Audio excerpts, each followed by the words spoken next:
Histoire d'éveil spirituel et d'élévation de conscience, Curiologie, c'est le podcast des connectés qui cherchent des réponses au-delà du réel. Décroche ta ceinture et prépare-toi à voyager avec notre invité de la semaine. Bonjour à tous et bienvenue dans ce nouvel épisode de Curiologie. Pour ce dernier podcast de l'année 2023, c'est moi l'invité. L'année dernière, je vous ai raconté l'histoire de mon éveil spirituel et cette fois, j'ai envie de vous donner toute ma réflexion sur un sujet que j'adore, qui m'anime parce qu'il a été très présent pour moi cette année, la manifestation. Alors dans cet épisode, on va parler de la loi de l'attraction, mais pas que, parce que je trouve que pour manifester, il y a bien plus d'éléments qui rentrent en compte. Cette période de l'année d'ailleurs, c'est le moment parfait pour parler de tout ça, avec notamment les tableaux de visualisation. Mais en fait, je vous expliquerai qu'il y a vraiment plein d'autres choses à mettre en place au fur et à mesure en fait et de quoi la manifestation, elle dépend pour vraiment fonctionner. Mais tout d'abord, je voulais vous remercier. Je voulais, souhaiter, la bienvenue à tous les derniers auditeurs qui viennent d'arriver. Vous serez bientôt 1000 abonnés, toutes plateformes confondues et ça fait vraiment chaud au cœur. Ça donne envie de se donner encore plus et de continuer à vous partager des belles histoires d'éveil spirituel mais aussi de plein de choses qui peuvent vous aider en fait à avancer dans votre spiritualité. En 2024, j'ai prévu plein de choses, notamment des cercles de parole pour que vous aussi en fait vous puissiez parler de votre éveil spirituel parce que vous êtes pas mal à venir me parler que c'est en train d'arriver, mais que vous avez personne à qui en parler. Alors, voilà, j'ai eu cette idée, ça fait un petit moment que ça me trotte dans la tête et voilà, n'hésitez pas à me dire en MP, sur Instagram, si, cette idée, de cercle de parole vous plaît. Ça sera en ligne, mais ça sera aussi en présentiel, dans le Pays basque, dans le Béarn et dans les Landes parce que, voilà, je suis, un peu, entre ces 3 départements et j'aime bien rencontrer les gens qui sont autour de moi donc ça sera, mêlé à des cercles de cacao sacré parce que, voilà, je commence à cheminer avec le cacao sacré. C'est une belle plante médecine qui, ouvre le cœur et du coup qui permet d'ouvrir la parole et je trouvais que ce mélange, était chouette pour vous permettre, de parler de votre histoire. Je voulais aussi vous demander, voilà, si vous aimez le podcast, mettez, 5 étoiles sur Apple Podcast ou sur Spotify. Sur, Apple Podcast, vous pouvez laisser un petit commentaire, dire, ce que vous pensez du podcast. Ça m'aidera beaucoup, surtout qu'il y a plein de projets qui sont en cours, par rapport au podcast et du coup, il faut que je montre aussi que, il est, suivi, aimé et qu'il vous apporte quelque chose. Donc voilà, ça sera vraiment très chouette, ça serait un beau cadeau, de Noël pour moi.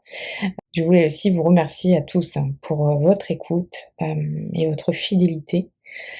À la fin du podcast, je vous raconterai aussi ce qui s'est passé cette année pour moi par rapport à mon ouverture de conscience.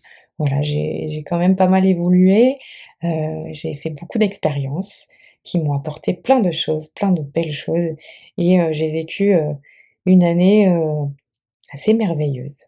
Voilà. On va passer tout de suite à l'épisode sur la manifestation. Après avoir écouté, vous pourrez mettre en place vos nouveaux objectifs de vie pour 2024 et même pour les prochaines années à venir. Et vous mettrez peut-être la connaissance de soi dans les premières lignes. Vous verrez un petit peu pourquoi. Je vous souhaite une très bonne écoute. J'ai connaissance de la loi de l'attraction depuis plus de 10 ans. Je me souviens d'avoir lu Napoléon Hill et Le secret de Rhonda Byrne quand j'étais encore à Paris. Et du coup, théoriquement, j'aurais pu me créer ma vie de rêve avec toutes ces théories en poche. Et pourtant, j'ai vécu dans le flot de la vie, je me suis laissée bercer au gré des envies, des opportunités. Et souvent, en fait, je me disais, je peux demander tout ce que je veux. D'ailleurs, quand je voulais vraiment quelque chose, je me rendais compte que je réussissais à l'avoir. Et pourtant, pendant longtemps, je n'ai pas vraiment su ce que je voulais. Et puis, après le fameux confinement qui a changé la vie de tout le monde, où j'ai pris le temps exclusivement pour moi. J'ai commencé à savoir ce que je voulais vraiment. Sur un coup de tête, j'ai participé à un stage de permaculture en août 2020 et en rentrant de ces 2 semaines, coupées du monde, en pleine nature, dans les montagnes de l'arrière-pays niçois, je savais que je voulais vraiment vivre dans la nature. C'était déjà un sacré pas. Le souci, c'est que ça ne collait pas trop avec, ma vie de citadine. J'habitais en plein centre-ville de Nice, dans un super appart avec toit terrasse. Mon ex l'adorait cet appartement, et lui, il avait besoin de vivre près de l'aéroport parce qu'il voyageait beaucoup. Mais j'ai demandé quand même, je savais pas, quand ni comment, mais je me disais que tôt ou tard, bah, ça arriverait. Et ça, c'était il y a 3 ans et 6 mois plus tard, après cette demande et ben, mon couple, il a éclaté en plein vol. J'ai quitté Nice et en suivant les messages et les invitations de l'univers, voilà, bah, je me suis retrouvée dans les Landes à Cap-Breton. À ce moment-là, j'ai rencontré plein de personnes merveilleuses avec qui, je pouvais enfin être qui je suis pleinement et assumer ma spiritualité et ça, c'était pas vraiment possible, quand j'étais à Nice avec mon entourage niçois qui était très, très cartésien. Là, je viens de te raconter, ce petit bout de vie pour t'amener mon premier point. Montre à l'univers que tu es prêt à écouter ses appels. En écoutant mes envies, en quittant mon lieu de vie qui me correspondait plus, en quittant le confort. Ça, c'est hyper important. J'étais hyper confortable dans cet appartement. J'ai quitté ma zone de confort pour l'inconnu total, en fait. Et tout m'appelait là-bas, hein. J'ai eu beaucoup, beaucoup de signes. Du coup, j'ai écouté et je suis partie. C'est à ce moment-là que j'entamais un chemin de connaissance de soi. Et c'est là qu'est mon deuxième point pour cheminer vers la manifestation, se connaître soi-même. L'introspection, à ce moment-là, c'est devenu mon activité préférée. J'ai lu pas mal de livres, dont celui de Lise Bourbeau sur les blessures de l'âme, qui a ouvert la voie à tout le reste. Je te le conseille vraiment, hein, ce bouquin pour commencer le chemin de connaissance de soi. J'ai fait aussi pas mal de breathwork. J'ai travaillé avec les plantes médecines, comme l'ayahuasca. Bref, tout ça, je l'ai raconté dans l'épisode de l'année dernière sur mon éveil spirituel. Tout ça pour te dire que plus j'avançais, plus je savais exactement ce que je voulais. Il y a l'astrologie aussi qui peut t'aider. D'ailleurs ce matin, j'ai eu, une super séance avec, Hélène Turner que j'avais déjà invitée en fait sur le podcast et Hélène, elle m'a fait mon thème, magico-spirituel. Donc elle a analysé mon thème astral et elle l'a plutôt orienté, du côté, voilà magique, qu'est-ce qui se passe dans le subtil, pour moi? Qu'est-ce que mon thème annonce? Voilà, selon mes planètes et waouh, c'était magique. J'ai fait pas mal de travail déjà sur, la connaissance, bah, de moi-même. Du coup, il y avait plein de choses que je savais. Il y a eu aussi plein de choses qui m'ont confortée dans, ce que je suis en train de vivre en ce moment et dans les choses dans lesquelles je suis en train de me lancer. La géobiologie par exemple et puis les cercles de cacao avec, la roue médecine amérindienne, tout ça, voilà, on voit le chamanisme dans mon thème. C'est, enfin voilà, c'est vraiment surprenant, c'est génial, c'est hyper poussé, ça va très, très loin et donc n'hésitez pas à aller regarder ce qu'elle fait Hélène, sur les thèmes magico-spirituels, c'est vraiment, vraiment très, très chouette pour aller vers la connaissance de soi. Revenons à nos moutons, tout ça pour vous dire que plus j'avançais à l'époque, plus je savais exactement ce que je voulais. Mon travail sur les réseaux sociaux commençait aussi à me peser. Ça avait plus trop de sens, pour moi. Je commençais à travailler sur ma mission de vie aussi. Il y a le livre d'Aubry Miss Paulet, Déchaînez-vous, qui est d'ailleurs très, très bien pour ça. Hem, 3 mois après ma retraite d'ayahuasca, je lançais Curiologie.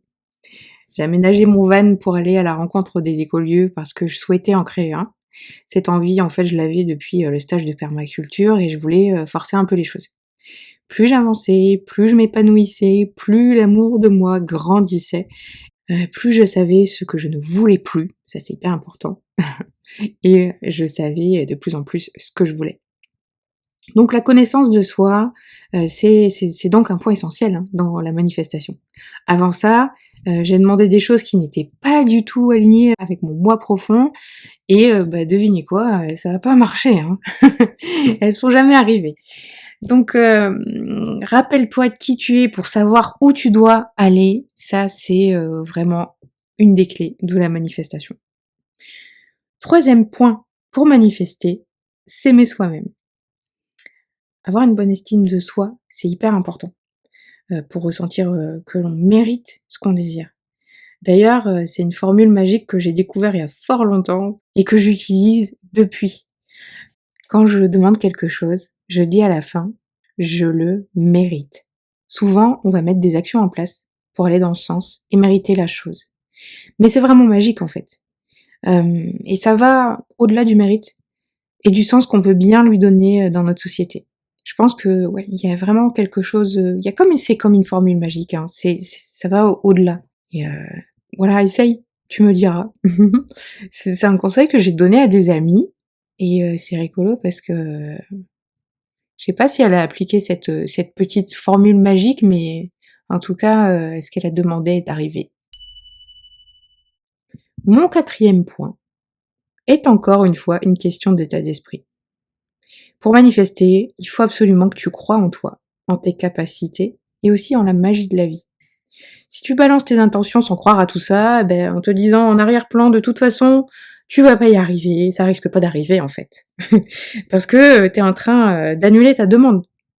Alors prends confiance en toi, fonce, dis-toi que tu es épaulé. Tout le monde a des guides de lumière en fait, qui sont là pour nous aider. N'hésite pas à leur parler et à leur demander de l'aide. Ils sont vraiment là pour ça. C'est marrant, j'avais pas du tout prévu de dire ça. J'ai l'impression que le message il vient d'en haut. C'est donc mon 5e point. Peut-être que c'est un des points les plus importants de l'épisode d'ailleurs. La vie elle est magique et ma team de lumière est là chaque jour pour me le rappeler. Et tout le monde en a une. Faut pas hésiter à les contacter, à leur demander vraiment ce que vous voulez. On passe au 6e point. Tu vas maintenant poser tes objectifs de vie, tes intentions. Imagine-toi près d'un feu de cheminée, tu as 80 ans, à quoi aura ressemblé ta vie? Qu'est-ce que tu veux avoir accompli? Quelle personne as-tu été? Qu'as-tu fait dont tu es fier? Comment les gens te voient? Et du coup, maintenant, quels objectifs est-ce que tu vas poser pour aller vers ce rêve? Et quelles sont les intentions que tu vas poser pour les 5 prochaines années à venir? Et ensuite, pour la prochaine année à venir. N'oublie pas de rêver grand, ça c'est hyper important. Et surtout, rêver aligné avec toi-même. C'est pour ça que la connaissance de soi, hein, elle vient en premier. Moi, je suis persuadée qu'on peut vraiment devenir qui on veut être. Dans la limite de l'atteignable, évidemment. Hein. Si t'es quelqu'un de bien et que tu veux devenir président de la République, je pense pas que tu vas y arriver. Voilà. Blague à part, on arrive à mon 7e point, et pas des moindres. Tout d'abord, je vais te rappeler ce que j'ai retenu de la loi de l'attraction. La pensée est créatrice. Voilà. Donc si tu penses positif, tu attireras le positif. Je trouve que ça me met un peu la pression. Faire comme si tout allait bien quand ça va pas, c'est pas l'idéal et surtout, ça ne marche pas. On est un peu dans l'injonction au bonheur en fait. Bref, t'as compris que j'étais pas fan de cette pensée New Wave. Je pense que accueillir et accepter ce qui nous arrive, c'est déjà un sacré pas en avant vers le bonheur et le bien-être. Donc ça, c'était un petit aparté. Mais c'est pas là où je voulais en venir. Une des choses qui manque cruellement à la loi de l'attraction, c'est le chemin vers le cœur. Ok, la pensée, elle est créatrice. D'accord. Mais pour que notre intention, elle se transforme en manifestation dans la 3D, il faut absolument y associer un sentiment, une émotion, et qu'elle soit ressentie avec le cœur. Par exemple, tu veux écrire un livre et tu veux être publié. Qu'est-ce que tu vas ressentir quand tu verras ton livre dans les rayons de la Fnac? Quelle émotion tu peux y associer? Ressens cette émotion en faisant ta demande. Tu peux même faire une danse de la joie. Si la joie est une émotion que tu pourras ressentir, c'est particulièrement efficace. En fait, la pensée, elle doit être imprégnée avec le cœur, en alignement avec toi. Et c'est de cette union que naît l'action juste. Tout ça, c'est de la magie, en fait. Mais je te l'ai déjà dit, la vie, elle est magique, et la magie, elle est partout autour de nous. Si tu veux creuser le sujet de manière un peu plus scientifique, mais il y a le docteur Joe Dispenza qui en parle super bien dans son livre Devenez super conscient. Il est top ce livre. On en arrive à mon 8e point, ça commence à être un peu plus amusant. Je vais te parler de ce que je fais pour manifester, concrètement. et tu vas voir que ça fait vraiment partie de ma vie, hein. Moi, ça m'amuse. Voilà, ça m'amuse beaucoup. C'est quelque chose que je fais très très régulièrement. Donc tous les ans, je fais le point sur l'année qui vient de s'écouler, j'écris mes intentions pour l'année qui arrive. Je prépare ça début décembre, je complète au fur et à mesure et je fais un petit rituel au solstice, hein. D'ailleurs, j'enregistre le podcast le jour du solstice, c'est rigolo. On est le 22 décembre aujourd'hui et c'est Yule, donc je m'apprête à faire mon petit rituel ce soir. Je vais méditer avec une bougie, je vais écrire mes intentions sur une feuille volante et je vais les brûler. J'ai préparé mon petit autel, j'ai préparé voilà avec des feuilles de houx, mes pierres, qu'est-ce qu'il y a encore? Il va y avoir, des bougies, il y a mes CEF de quintessence. Bon, j'aurai l'occasion de vous en parler une autre fois de ça. Voilà, donc le petit rituel, c'est juste que je vais écrire tout ça, je vais méditer et je vais brûler. Comme ça, mes intentions, elles vont partir en fumée dans l'univers. Je les garde aussi bien au chaud dans mon carnet, comme ça je peux revenir dessus, savoir quels sont mes objectifs, hein, et puis tout simplement les dérouler tout au long de l'année. J'en écris aussi une partie sur Instagram. J'écris pas tout, quand même. Je garde des choses pour moi. Mon compte Instagram, si tu le suis pas encore, c'est angélique.curiologie. C'est l'occasion d'en parler. Et ensuite, ben, tout au long de l'année, je fais des rituels à la nouvelle lune. Ça me permet aussi de vivre en accord avec la nature et de suivre le cycle des énergies qu'il y a dans le ciel. Parce que la lune, à chaque fois, ben, elle va être dans un signe différent. Donc il y a des énergies différentes qui vont être mises en œuvre. D'ailleurs, tu peux retrouver des super conseils sur les énergies à suivre sur les comptes Instagram de Bulletin des Étoiles. Hélène Turner justement encore et Marianne and the Moon, voilà, c'est un peu mes préférés pour voir un peu ce qui se passe, au moment T dans le ciel par rapport, aux nouvelles lunes et aux changements de signes aussi. Alors pendant ces rituels, je tire mon tarot amérindien ou des oracles. Je médite sur ce que je reçois et j'écris ce que je veux manifester ce mois-ci. Donc tous les mois, mais j'ai ma petite liste avec quelques intentions. J'écris tout sur mon carnet de bord et souvent, en fait, j'aime bien relire mes notes, de quelques mois ou quelques années auparavant et ce qui est fou, c'est que mon oracle m'a annoncé, des choses et puis elles sont arrivées. Pas mal de rêves assez fous, ils ont été réalisés aussi, quoi. C'est vraiment chouette de garder des traces, de ces rituels, surtout, bah, pour voir qu'ils sont efficaces. Ça, c'est complètement c'est magique, en fait, encore une fois. Ensuite, il m'est aussi arrivé de dessiner ce que je voulais. Je suis d'ailleurs retombée sur un carnet où j'avais dessiné, le projet d'un écolieu, créé autour d'une vieille bâtisse avec un chéri et il y avait un dôme géodésique, un jardin en permaculture et bah, voilà que j'ai manifesté tout ça, quoi et le dôme, bah, fait partie de nos projets. Donc quand je suis arrivée, que je l'ai connu, il m'a dit: «Voilà, j'ai envie de mettre une yourte ou quelque chose comme ça, pour, faire tel projet». Je fais mais je l'ai regardé, mais je fais: «Mais c'est non, c'est mon projet ça». Et voilà l'image de la manifestation même. C'est complètement hallucinant ce qui peut arriver parfois. Moi enfin je trouve que c'est extraordinaire et et j'en reviens toujours pas. Voilà. Donc la visualisation, elle est créatrice. Si tu décides de rêver éveillé, bah, n'oublie pas de ressentir l'émotion associée, hein. C'est toujours la même histoire. Tu peux aussi créer ton vision board. Fin d'année, début d'année, c'est vraiment le moment parfait. Du coup, tu peux découper et coller, des images sur une feuille que tu pourras, garder en vue. Tu peux même prendre une grande feuille A3 et puis, faire une sorte de tableau, un truc super joli et que tu accroches, hein. Tu peux mettre des mots-clés, des chiffres, tu peux très bien aussi, faire un montage, photo sur l'ordinateur et puis l'imprimer. Ça, c'est chouette aussi, c'est plus facile d'ailleurs que de trouver, toutes les images dans les magazines. On lit plus forcément des magazines maintenant. Et puis au-delà de ça, hein, au-delà de la magie que ça engendre, ça aide aussi à garder nos objectifs en tête. Voilà. Ça me rappelle aussi, mes petits, daruma. Je sais pas si vous connaissez ça, c'est, des petites têtes de démons, tout mignons que j'ai eues au Japon. Il y a une couleur de Daruma pour chaque domaine de la vie. Il y a le rouge pour le business ou les projets, le vert pour la santé, le blanc c'est pour l'amitié, le rose c'est pour l'amour. Un Daruma, ça s'offre. Du coup, on s'était offert des Daruma pour que ça marche. Et ensuite, on prend un Daruma du coup du domaine de son vœu et en demandant ce qu'on souhaite, on remplit au crayon un de ses yeux, on le remplit en noir en fait. Et on garde le Daruma bien en évidence, en vue, il faut le regarder tous les jours jusqu'à ce que le rêve se réalise. Et à ce moment-là, bah, on peut colorier le deuxième œil du Daruma. Ou on peut lui dire aussi, on peut le remercier. Et ensuite, on peut soit le ranger, soit le garder exposé en signe de gratitude.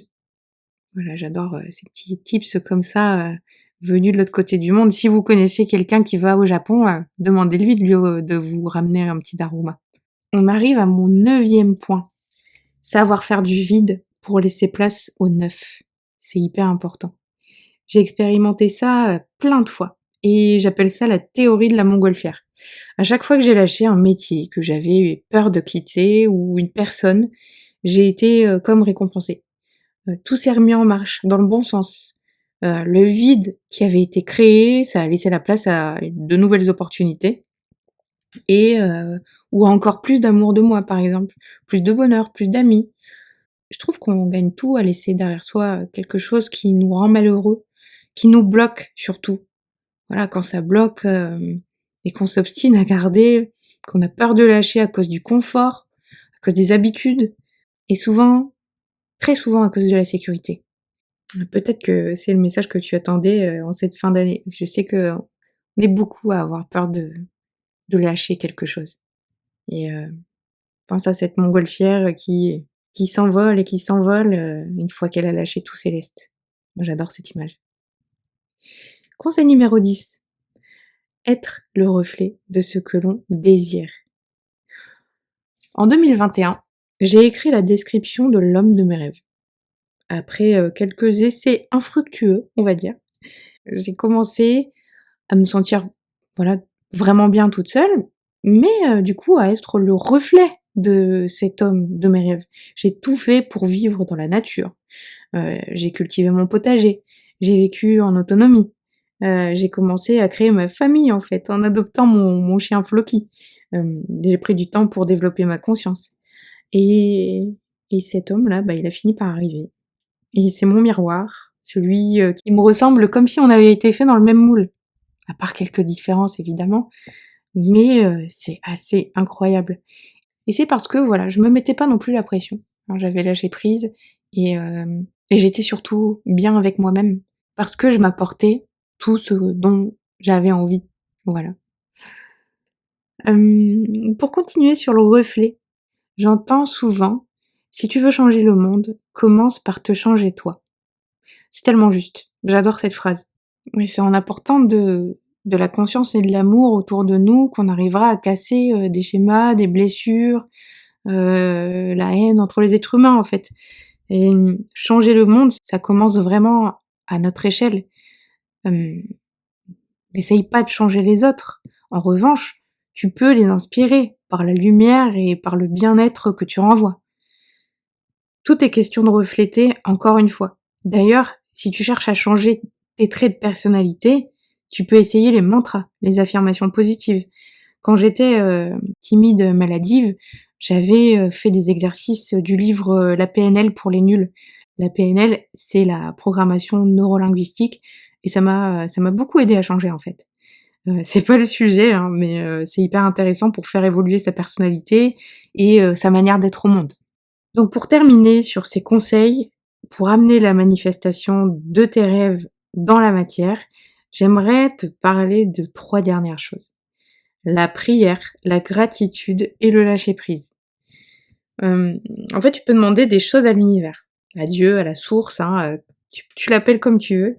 Tu envoies une prière, une simple demande verbalisée, chuchotée ou pensée solennellement, hein, en t'adressant aux forces supérieures. Voilà, ta demande, elle partira dans le champ informationnel et elle sera entendue.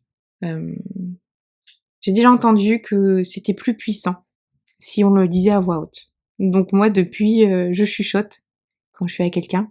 Sinon, je dis toi what. Voilà. Je veux aussi te parler de la gratitude comme d'une clé. Franchement, aussi grande que l'émotion venant du cœur, hein. Si tu ressens de la gratitude pour ce que tu demandes, comme si c'était déjà arrivé, t'ajoutes une puissance incroyable à ta demande, en fait.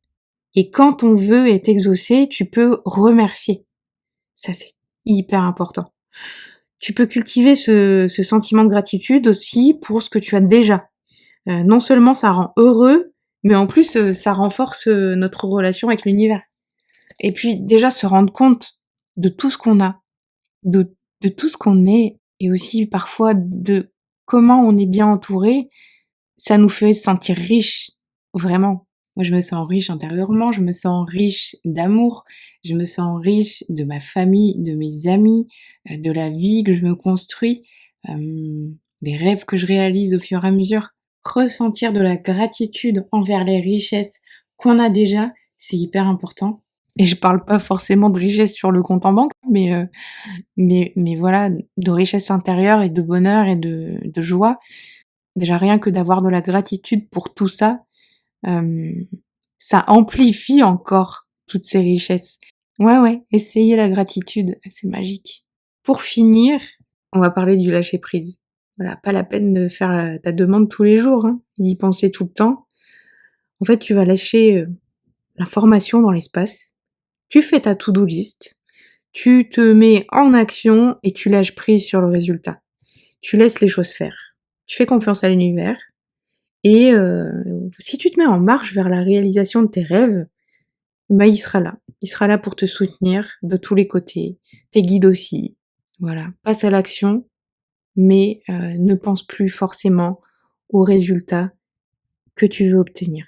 Voilà, c'est terminé pour les 13 conseils pour manifester la vie de tes rêves. Au début du podcast, je t'avais dit que j'allais te raconter un peu ce qui m'était arrivé cette année. Voilà, j'ai fait beaucoup d'expériences. Il y a certaines plantes sacrées qui ont continué de m'accompagner. Et j'ai commencé à cheminer avec Mama Cacao, le cacao sacré qu'on prépare au Pérou ou au Venezuela. On le prend en fait dans des cérémonies spirituelles pour ouvrir le cœur. D'ailleurs, le prochain épisode, ce sera avec ma formatrice Mélanie, et vous verrez comme elle en parle, c'est vraiment merveilleux.